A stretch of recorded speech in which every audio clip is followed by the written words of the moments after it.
On this episode of the podcast, I have with me Amnon Mishor. He is the CTO of Gynger. We're going to be talking about startup and founder resilience. What do I mean by that? Well, a startup has to actually go through a lot of things to get to an end goal, and sometimes that resilience factor is very important, but also the founder, how resilient you are in those difficult times and how you manage and navigate. And Amnon's been through a couple startups. We're going to ask him how he's learned that resilience factor, not just for himself as a founder, but also his startups. Amnon, thanks for being on the show. Thank you for having me. Absolutely. Okay, before we start, Gynger, tell everyone what you guys do there. Gynger is an embedded financing solution for technology purchasing. So if you are, for example, a startup that has a huge AWS bill coming and you pay for your CRM, Salesforce, HubSpot, you name it, and some edtech spend, Gynger can pay the bills on your behalf, and you can extend your cash runway and control your cash by paying us back. And with really good terms. Or if you're a technology vendor, you can offer payment terms built in your bills and in your sales process and so on. This topic, I think, I'm really excited about it because I think the term resilience has a lot of power. It's very descriptive. People have images of what it means to themselves. When we're talking about startups and founders being resilient, maybe let's define what that means to you so everyone understands the context. I would start with maybe saying what it's probably not. It's not a defensive, manage the downside type of thing that you need to think about just to make sure that your company, your startup, your business just keep floating or not getting shut down at difficult times. And because people might take that phrase resilience to say, no, I'm just focused on building the next big thing. It's going to be huge, and I just need to think about the upside. If not, it doesn't matter. And the truth is that if you listen to, for example, the Acquired podcast, if you're familiar with them, or even some of the stories on your podcast that I listen to, some of the most successful companies in the world, the biggest brands you ever heard of, when you actually heard their stories, you realize that each one of them has been several times in existential risk situations. And they were running out of money. They were losing the biggest client, the biggest partner. They had issues in the board, you name it. So none of these the best companies in the world would exist if they would not been resilient. So being resilient is not about building a company just to survive. It's about giving you the ticket, the chance to potentially build the biggest company. So that's number one for me. That what it is about. Yeah, it's a must-have condition. I guess it's interesting, and obviously people can have heard of stories of companies being built within very difficult situations, very difficult times. Right now, obviously, the last 2 years, 18 months, funding has been really hard. It's not the easiest. It's not 2010, but it's not easy, right? It's not the easiest of environments. When you think about a founder, obviously, they're trying to execute of a startup. They're trying to already execute. They already have an uphill battle, right? They already have an uphill battle because the idea has to be proven. They have to execute the idea. When the macro environment then isn't as favorable, that forces founders to think differently than when times are great. Talk to us a little bit about that difference. When times are not good and founders have to execute within that environment, and obviously this is within the context of resilience, what do they have to do differently? I'll speak from a very personal point of view, as my two last startups have been formed in pretty difficult times, or post-crisis, post-bubble bursts environment. And I would jump to the bottom line, and I would never take it back. I feel it's the perfect condition to stick to the key principles of building a resilient company. And I will explain. But before I get to that, I would definitely say that the obvious challenge is what you we're saying that it's really hard to raise money. So it's really hard to get the ticket to play, to get some investor to bet on you, and just to demonstrate that aspect. Just story, sort of stories. My own stories. I was pitching investors, and usually when you pitch your investor, at some point they ask you about how are you different than company X, and in good times, this company X is probably doing well, and it's like had built a name for themselves in the market, and you need to somehow convince that you have a little bit of an advantage, or the market is big enough for both of us, and blah, blah, blah. After the bubble bursts and you're going to raise money, and when they ask you how are you different from company X, this company X just burned hundreds of millions of dollars to their investors and got shut down.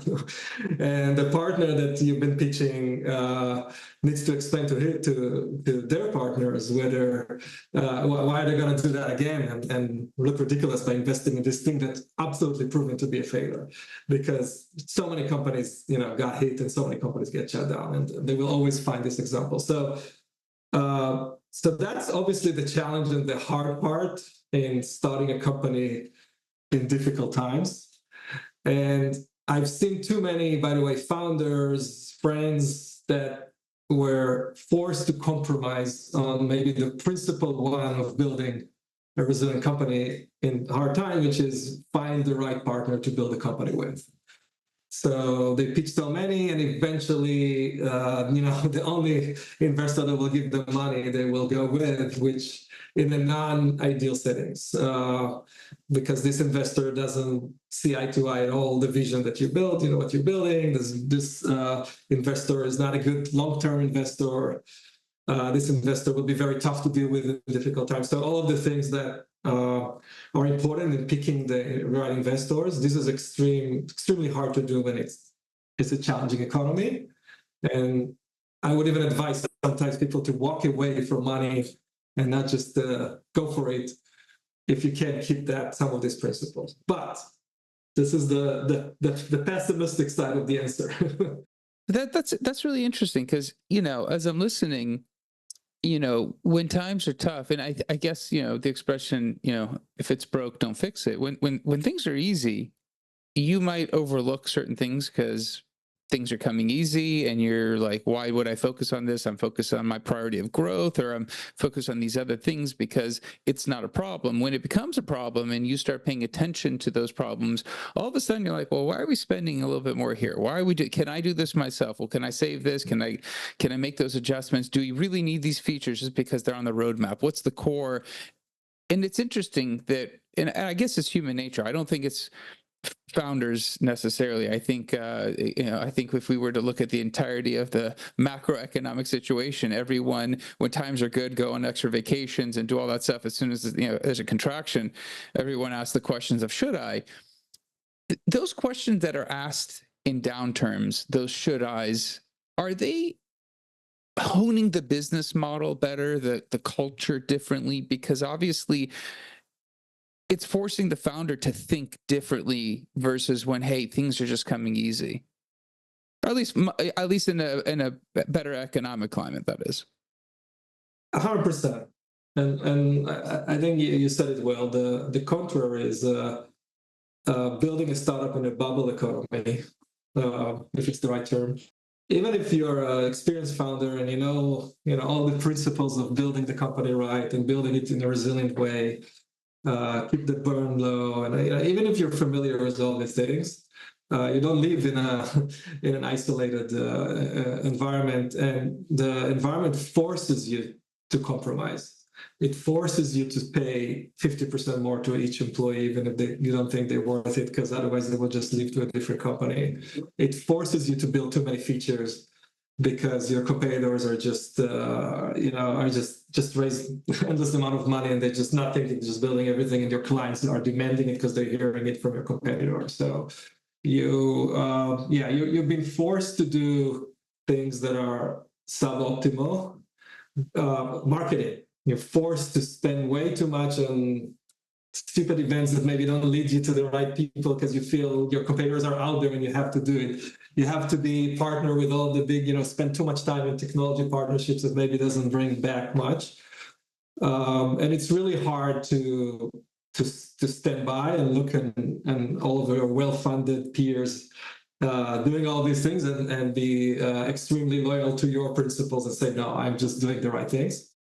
So for me, building two companies in times that there were ups and downs. At some point, I've been enough time on the road with the company, so things change over time. But at the times where the macroeconomics was tougher and there was less competition, it was more real things out there, and I actually enjoyed the profession called entrepreneurship much more in these times. You feel you're doing it right, yes. Is one of the factors having to focus on identifying a path to profit? Not that a startup is necessarily, looking to be profitable at a certain immediate date. That's not always the goal. But is some of the pressure and some of this, trying to refactor the business and recalibrate, is that come into the equation more and more when we have these downturns? I would say not necessarily profit necessarily, because some, as you called out, it's responsible growth is a term that my CEO likes to use a lot, and I like it a lot, because still you're in a growth business. Like your valuation is relative to the growth, and if you're growing well, you probably want to spend more and maybe push the question of profitability. But responsible growth starts with cash management, very much smart. So that's the oxygen. That's of every company. That's the basics. The nutrition, what keeps everything going. And experienced entrepreneur and smart entrepreneur understands that this is not, cash is not trivial. That this is one of the reasons why I actually really enjoy building Gynger too, because it attacks this core fundamental problem of resilience of companies, which is delay, keep your cash flow as healthy as you can. So you're much more responsible with cash. And you're much more responsible with building the team correctly and the culture and the trust between people, because when there's endless amount of money and a lot of things happen in the market, you're kind of feeding off fumes that maybe are not real. And when the real crisis hits you, when it will come by definition, then you realize what's real and what's not. And starting to build a trust with your team and suddenly become transparent and telling them the truth, and suddenly making sure processes are very clear and ownership and everyone knows their place. All of these core things that you need to do in one-to-one management courses. It's you better do that all the time, and you better do it from day one. And you don't get distracted when things are tough from the beginning, when you need to earn your meal every single day. Versus, I've seen too many companies that raise money in upturns and bubble times, and they forgot all these core principles. And then the crisis hits, and then 50% of the people are either voluntarily they need to let them go, or and then start to flee the company. Yeah. So I absolutely agree with all those things that you mentioned. Yes. So you said something interesting. I love the term responsible growth. You mentioned that when times are good, people are engaged in, let's say, suboptimal activities, and you went through and you outlined a number of them. It's interesting because I think engineers are very pragmatic. A lot of trying to solve a problem in a certain way. And when times are tough, they're quite okay to put that lens on and really focus in on that responsible growth. When money's a little bit more easy to get, they can go focus on some of those suboptimal activities that might not have the ROI, but they're being done because the market might indicate it's required. Is there a balance there? Obviously, it sounds like there's a lot of, if you're a founder, there's a lot of FOMO of looking around going, am I doing enough, or should I be doing enough, or should I be doing more? And there's a cycle, like there's an economic cycle, however long it stretches, it comes around. But if you're building a business that has going to have a long-spanning growth cycle, is there a better balance that could be found? And is that maybe when you build a business through these rough times, you're building with that in mind because you already know that that's potentially going to be at your doorstep? My perspective is that I think I've been pretty consistent in the way I'm building my companies without trying to weigh in the things I cannot control, which is the macroeconomics. So I'm sticking to the principles that I'm talking about. Some of them I mentioned, some of them maybe I'll elaborate more. And knowing that these are kind of universal, and we are such a small company and such a big economy that you can't control the macro. Let it be what it will be. So maybe the market will pay 2x for the stuff that you're really good at and what you're building, and maybe they will pay 10x because right now the valuations are much higher.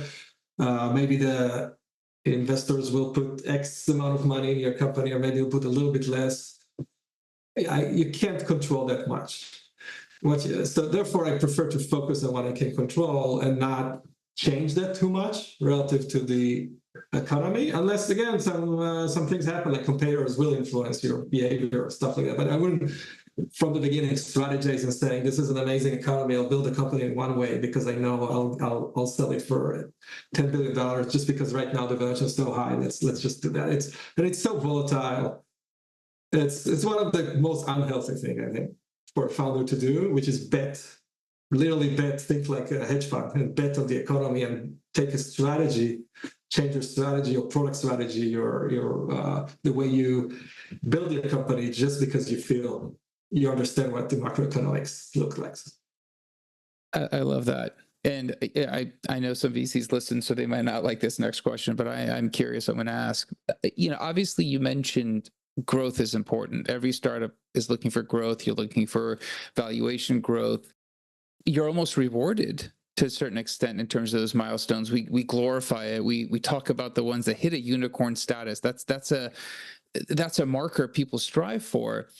And obviously, when you're focused potentially on that, right? And I guess I'm not talking general. I'm talking generally. There's going to be some that don't care about this. Some are just focused on building a business. But it's really hard. You hear about these companies just became unicorn, and we have a list, and it's. I think every founder would love to hit that list. Is there a little bit of outside pressure when it comes to those conversations of, hey, or in the back of a founder's mind of hitting those milestones, hitting that kind of level of, let's say, personal satisfaction and being responsible, building that resilience? Because I think everything I've heard, I'm like, to build a resilient company, you have to factor some things, but then you also as a founder have to work on growth. It's like this split personality where they don't necessarily work with each other, but also then we have these drivers that are like, we need to get to unicorn status. That's going to be great. You're going to put on your LinkedIn, you'll say, but whatever. I'm just kidding, obviously. So, but again, the question really is there are growth factors that force companies to grow. Can you build resilience? Should you be building resilience and worrying about responsible growth, or really, hey, you're a founder, your job is to get to be as big as you can, as fast as you can? I always stick to the responsible growth. And I feel, and responsible growth means sometimes you do step on the gas when it's responsibly true. You found your product market fit, you have a go-to-market machine working, and you can now hire the next 10 salespeople in one quarter, because every salesperson, the next salesperson you bring will be able to hit the quota very quickly. So sometimes it's the right thing to do, and sometimes you need to hire 5 engineers, 10 engineers immediately to form another group because you're building a new thing. But it's not automatic. It's in many times it's not the right thing to do, and in many times you need to hire slow. Actually, most time I think. So rarely at a point that everything works and you can just grow at all costs. And you need to identify those moments, whether the economy is good or not. Identify your own company's metric and know when it's true. It's actually most of the time not true. Most of the time you hire too quickly. You hire ahead because you know that because you're Excel and the things you told in the board meeting, you believe them instead of believing the actual reality, and then you create problems because you have too many people, or you spend too much money, or People are just not have anything to do because you brought them to do something that doesn't exist yet. You built a customer success team when you didn't sell one deal, stuff like that, early stage problems. So yeah, responsible growth, I think, is always the right thing, state of mind, whatever the economy and whatever the environment is. And responsible sometimes means you can't step on it. You can't push more once you feel this is the right thing to do.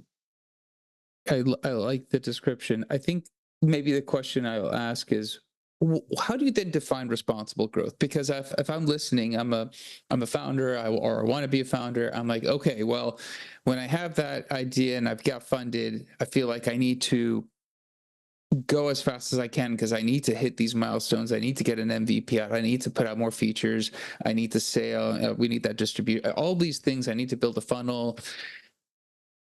And then obviously responsible growth means there needs to be some marker, some metrics, something I'm measuring whether I should be doing these. Just because, I think what I'm hearing from you is there's all these activities you should, or could rather, you could be doing.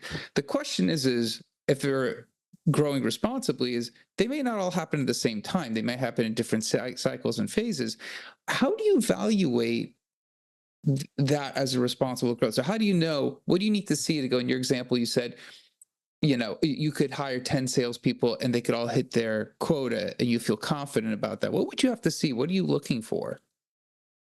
Yeah, it's a very wide, it's a question that probably there's a specific answer for each type of the decisions that you need to take. As we said, in sales, there are specific models and metrics that you need to really weigh in. In generally building your team, I kind of highlighted the next hire, how, I tend to do the next hire when I am, or some people already doing the job and being too stretched out, and then I know what I need to hire. I'm not just bringing a person because I feel it. I know exactly what are the things that today needs to be done because I'm doing it myself already and I shouldn't. And then I bring the person to do that. That's one maybe a little tip of how to think about what only hire when you need to do the next hire. Maybe I will highlight the thing that I'm most passionate about as a product innovator and CTO, which is the key question of focus on your product strategy. How to make decisions whether you should build another product or another big feature, or stick to your guns and just hold yourself and just focus on what you're doing. Because that's, I think, another big aspect of responsible growth, because you, generally speaking, or I would say most commonly, or very common, startups will feel that if they build another thing, they will grow faster. They will win some deals that they probably lost because they were missing the feature. They already took the mid-market, they need to go to enterprise, let's build another thing. They build a really good SaaS experience, but now they think that if they develop an API, like a developer API platform, then they will get other clients. They're building, and maybe I'll give a specific example to demonstrate that. So I've been, my previous company, my previous life, I've been in the MarTech space. And in the MarTech space, a lot of the companies and a lot of the value comes from collecting a lot of data. And then on one hand, so creating really high quality data by collecting it, refining it, unifying it, all this kind of stuff. And on the other side, there's the insights. Like, okay, there's data, but then there's companies that are really good in building insights and building things that will help you make better decisions. And every company that is really, really good at in collecting and building data feels that it's not good enough and they have to deliver the insights. And every company that just delivers insights feels that the core value is data asset is what we need. We're lacking our own data asset. Let's build a data asset as well. And 90% of them are probably making a mistake by not sticking to the superpower that they have. Because it's really, really hard to build a really good insight interfaces that people can actually put into action. It's really, really hard to collect high quality data at scale. And so, and if you're too early trying to, and you're not Salesforce, you're not LinkedIn, you're not Microsoft, you're probably too early trying to tackle these two huge problems, and you're diluting your identity. Because the market too. So it's a marketing problem as well.